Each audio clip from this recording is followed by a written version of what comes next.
சிறப்பாக தலைமை உரையாற்றிய நம் சிவராமையா அவர்களுக்கு வணக்கத்தை தெரிவித்துக் கொள்கிறோம். அடுத்ததாக தயவு திருமதி லட்சுமி அவர்கள் தங்களிடையே தயவு சுவாமிகளை பற்றி தற்போது உரையாற்றுகிறார்.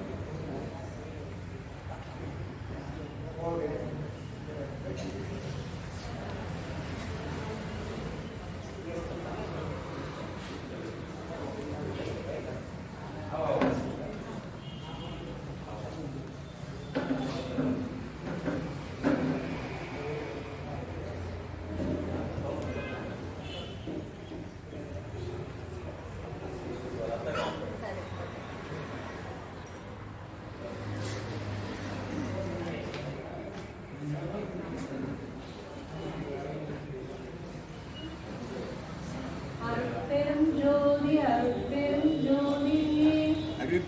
ஜோதி அருட்பெரும் ஜோதி தனிப்பெரும் கருணை அருட்பெரும் ஜோதி எல்லாம் செயற்கூடும் என்னானை அன்பகத்தை எல்லாம் எல்லாம் தனியே தனியிலா அணுபட்ச சம்பு பட்சங்களை சமரசம் உருக்கும் பதம் கல்வினை எல்லாம் தனித்து அழியாத சுத்த நிலை வாழ்த்திட வழங்கும் பதம் பஞ்சமுறு நெஞ்சினிட எந்தளர விந்துடன் மஞ்சுர விளங்கும் பதம் மந்தனிசை குந்தியவர் தந்துய தவிர்த்திட உன் மந்தன நவிற்றும் பதம் மரக்கருணையும் தனி அறக்கருணையும் தந்து வாழ்விக்கும் உண்மை பதம் எல்லாருக்கும் நல்ல பதம் எல்லாம் செய் வல்ல பதம் இணையிலா துணையா பதம் ஈரிலா பதம் எல்லாம் தருதிருப்பதம் அழிவில் இன்புலவுகின்ற பதமே அகத்தே கருத்து புறத்தே வெளுத்து பொய்நெறி நின்று புலம்புகின்ற சடத்தினரை இஜகத்தே திருத்தி மெய்நெறியாம் சன்மார்கனை மேல் வைக்கவும் மறுப்பாடல் பாடி மயங்கித் திரியும் மாந்தர் தம்மை அருப்பாடல் பாடி அருளமுதம் ஊட்டவும் கலையுரைத்த கற்பனையே நிலையெனக் கொண்டாடும் கண்மூடி பழக்கமெல்லாம் மண்மூடி போகவும் ஒத்தாரும் உயர்ந்தாரும் தாழ்ந்தாரும் எவரும் ஒருமை உணராகி உலகியல் நடத்தவும் 19ஆம் நூற்றாண்டில் தோன்றிய இறைமகனாம் பெருமகனாகும் அருட்பெருஞ்சோதி வள்ளற்பெருமான் அருட்ஜோதி தெய்வமெனை ஆண்டு கொண்ட தெய்வம் அம்பலத்தை ஆடுகின்ற ஆனந்த தெய்வம் பொருட்சாரும் மலைகள் எல்லாம் போற்றுகின்ற தெய்வம் போதாந்த தெய்வம் உயர்நாதாந்த தெய்வம் இருப்பாடு நீக்கி ஒளி ஈந்தருளும் தெய்வம் எண்ணிய நான் எண்ணியவார் எனக் கருளும் தெய்வம் பெருட்பாடு உமந்தனையும் சிவமாகும் தெய்வம் சிற்சபையில் விளங்குகின்ற தெய்வம் அதே தெய்வம் எனக்கு நமக்கு பலகாலம் பலவாறு உணர்த்தி நம்மை சன்மார்க்க நெறியில் செலுத்தும் வள்ளற்பெருமானுக்கு முதல் வணக்கம். வாழையடி வாழை என வந்த திருக்கூட்ட மரபில் வள்ளற்பெருந்தகையின் அடியொட்டி திருவருட்பா மீது தாழாத பற்று கொண்டு பாடலுக்கு உரையெழுதி அருட்கவிஞராய் நானாசிரியராய் திண்டுக்கல் வாழ் மக்களுக்கு சன்மார்க்க போதக ஆசிரியராய் நூலாசிரியராய் பதிப்பாசிரியராய் சன்மார்க்க வாழ்வியலாய் அதன் பெரும் பயனாய் நினைந்து நினைந்து உணர்ந்து உணர்ந்து ஊற்றலும் அரும் பெரும் அன்பத் தமிழால் தயவு தமிழால் நம்மை சன்மார்க்க நன்னெறிப்படுத்திய தயாசீலர் தயவு பெருமாள் சுவாமி சரவணானந்தா அவர்களின் 19வது குரு பூஜை விழா நாளில் பங்கேற்கும் அனைவரும் நாம் பேறு பெற்றவர். உங்கள் அனைவரின் அடிப்படை வழிநின்று எம்முறை தொடங்குகிறேன். நன்மார்க்க நாவில் நவிற்றிய பாட்டே சன்மார்க்க சங்கம் தழுவிய பாட்டே என 3 தினங்களும் பாமாலையால் சொன்மாலை சூடி என் பெரும் கழிப்பே என ஆராதித்து ஆனந்தித்து பாடி வரும் சன்மார்க்க சீலர்களுக்கு என் வணக்கம்.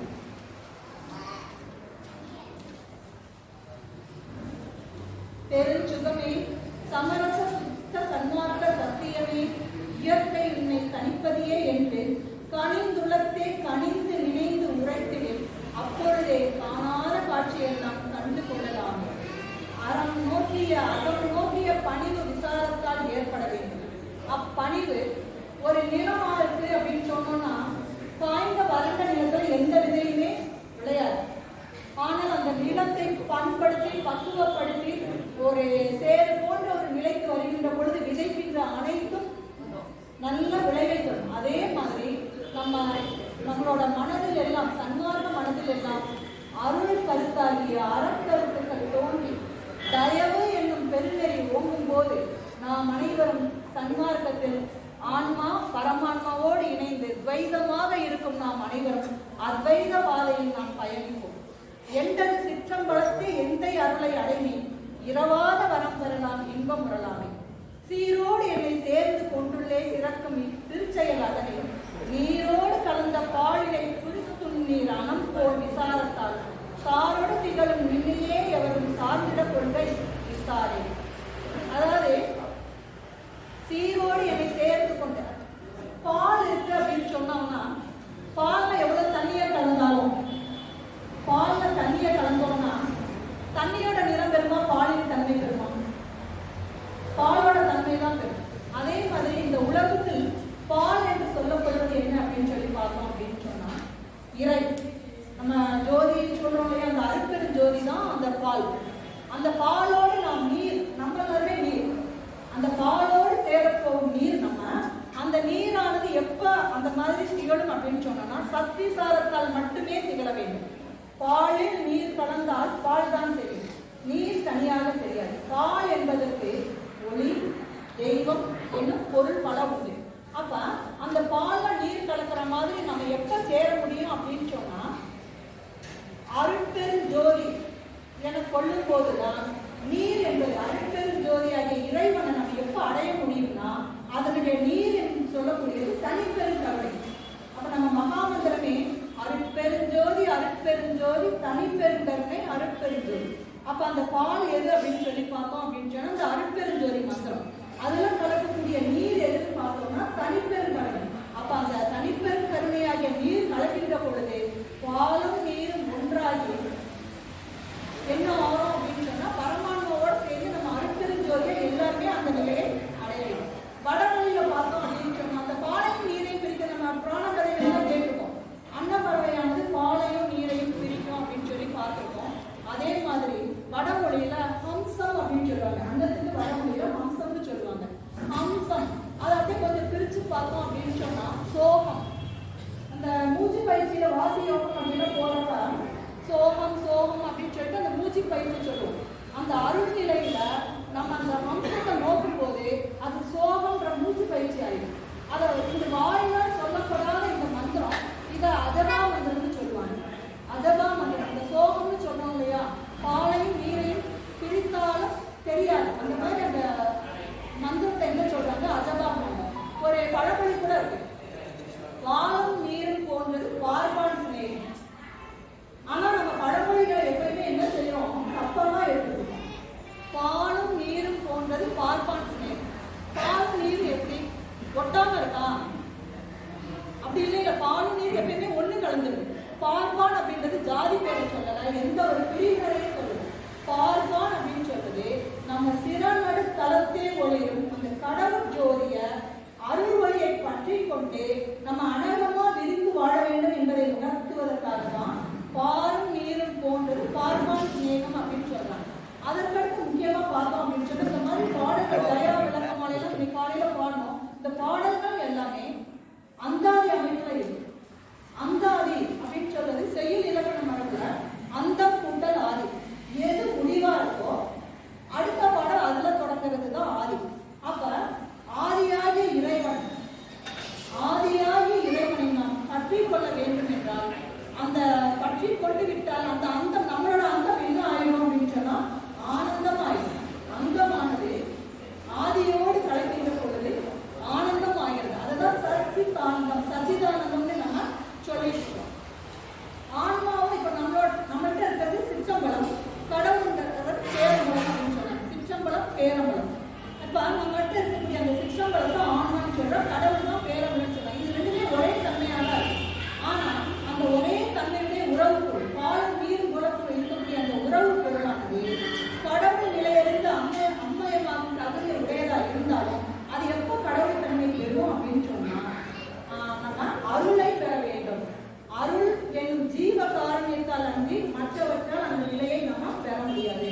அதனாலதான் நம்மளோட மகாமந்திரமே அருட்பெருஞ்சோதி அருட்பெருஞ்சோதி தனிப்பெருங்கருணை அருட்பெருஞ்சோதின்னு சொல்றாங்க. அந்த அருட்பெருஞ்சோதி அப்படின்னு சொல்லிக்கின்ற பொழுது 3 பிரிவா பிரிக்கலாம். அருள் பெரும் ஜோதி. அருள் பெரும் ஜோதி அப்படின்றத அந்த மகாமந்திரத்துல 3 சீர்களா நம்ம பிரிக்கிறோம். அந்த மாதிரி சீர்களா பிரிக்கின்ற பொழுது அருளை நம்ம எல்லாரும் கண்ணில் பார்க்க முடியுமா?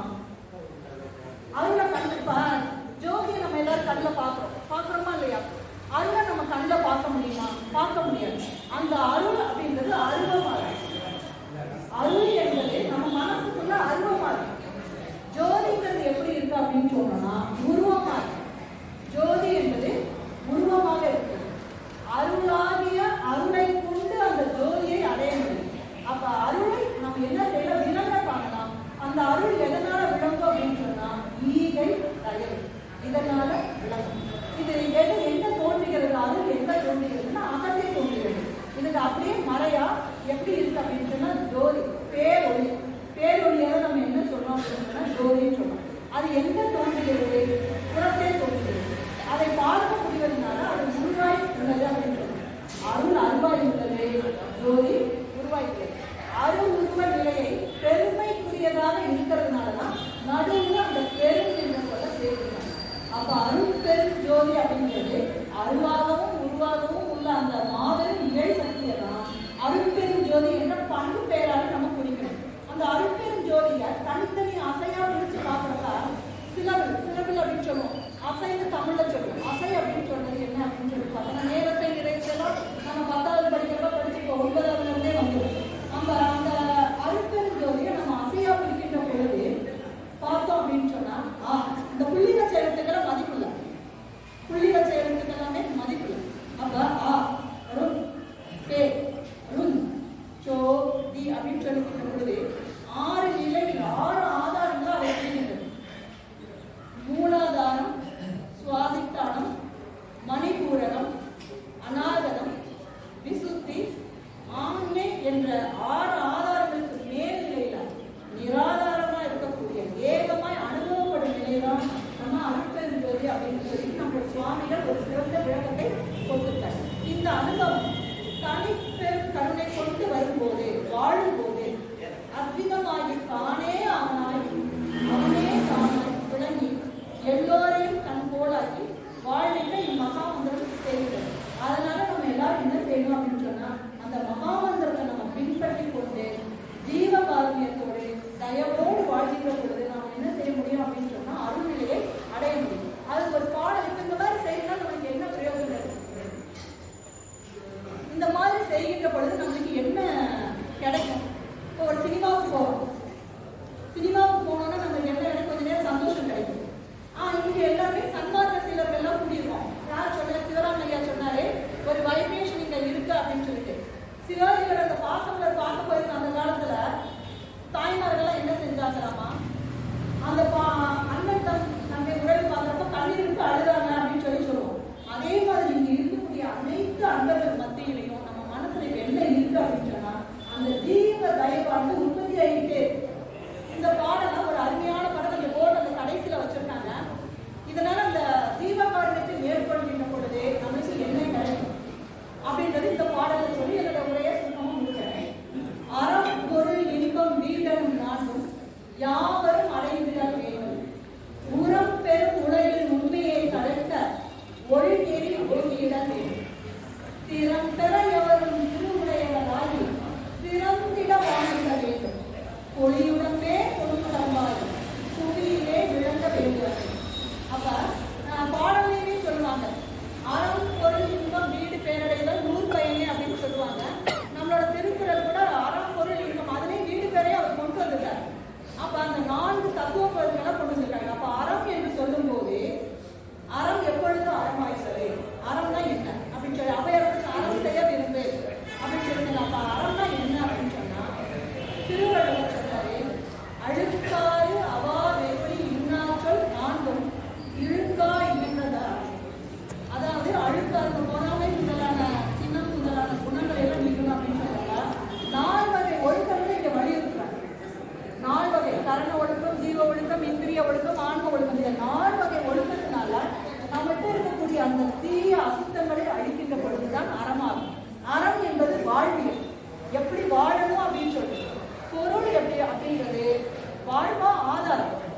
எப்படி எப்படி பொருள் ஈட்டணும்.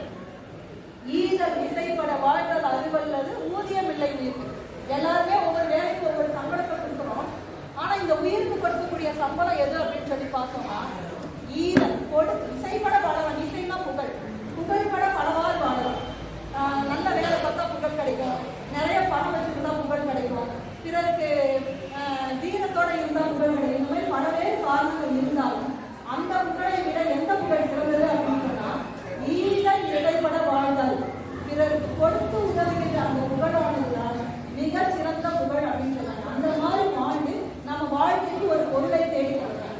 அதைதான் இன்னொரு திருக்குறளை சொன்னாங்க, அற்றார் அழிவது தீர்த்தல் அற்புதவன் பெற்றார் பொருளை அப்படின்னு. இந்த மாதிரி வாழ்கின்ற வாழ்க்கையானது கண்டிப்பாக இன்பம் நிறைந்த வாழ்க்கையாக இருக்கும். அறநிலை யாதனை கொள்ளாமை போல் பிறவினை எல்லாம் அப்படின்னு சொல்லிட்டு தன்மும் பெருக்கிறது தான் விருக்கு ஊருவார் எல்லாம் ஆளும் அப்படின்னு சொல்லி கொல்லாமல் உடால் உண்ணாமல் ஜீவபாலனை ஒழுக்கத்தை மேற்கொண்டு வீரரம் சிறப்பு நாம் வாழ்ந்து சன்மார்க்கனின் தலைக்க செய்யும் என்று கூறி என் உரையை முடித்துக் கொள்வேன். நன்றி.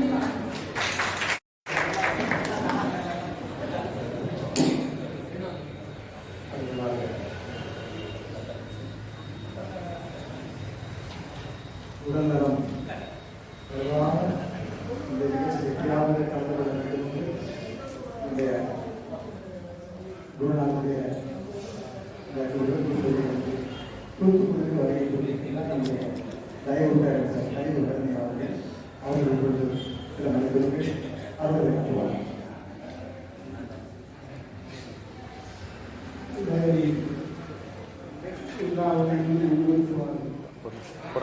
கவரேஜ் கிடைக்கல.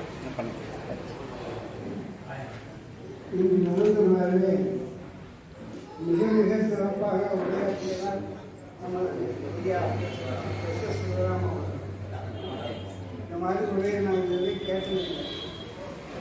இதுக்கு முன்னால் உரையாற்றக்கூடிய நல்லா பேசினாங்க. அடுத்த இதுக்கு முன்னால் உரையாற்றக்கூடிய நம்ம சன்மார்க்க அன்பர் மதுரையிலிருந்து விஜயராமன் அவருடைய பேச்சை நான் பல முறை கேட்டிருக்கிறேன். அதே போல் கரூர் ஐயாவுடைய பேச்சை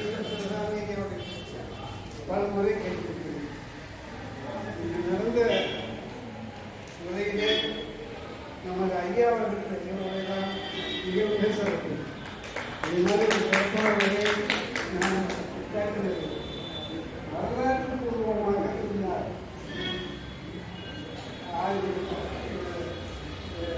சங்கம் தொடங்கியதற்கு வரலாற்று பூர்வமாக இருந்தார். அதனால்தான் அவங்களோட சாமியாளர்கள் சங்கத்துக்கு தலைவராக இருந்தார். நீங்கள் கொஞ்சம் லேட்டாக வந்தீங்க.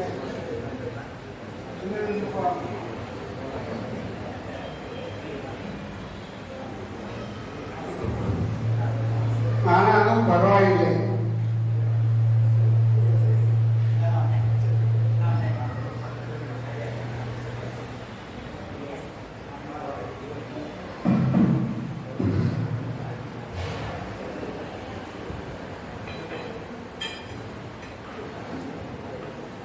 இதனால்தான் சுவாமி அவர்கள் உங்களை இந்த சங்கத்துக்கு தலைவராக அப்பாயின்மெண்ட் பண்ணியிருக்கார்.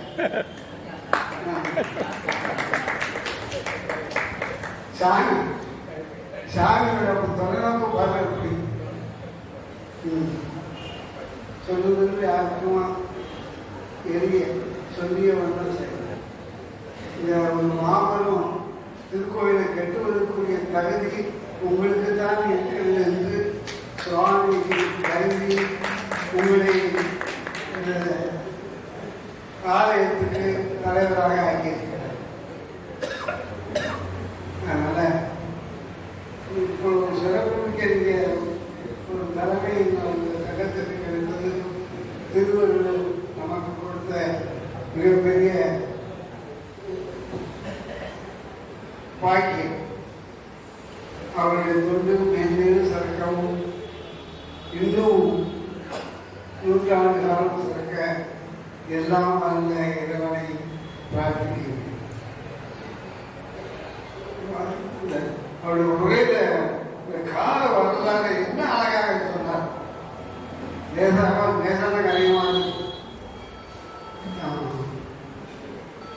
இது நம்ம சமாபதி அறிவிலிருந்து இன்னும் தற்காலம் வரை நல்ல சிறப்பான பணியை அவர் நினைவூட்டினார். ஆகவே நீங்கள் பல்லாண்டு பல்லாயிரத்தாண்டு வாழ இறைவனை பிரார்த்திக்கிறேன். தயவு நன்றி.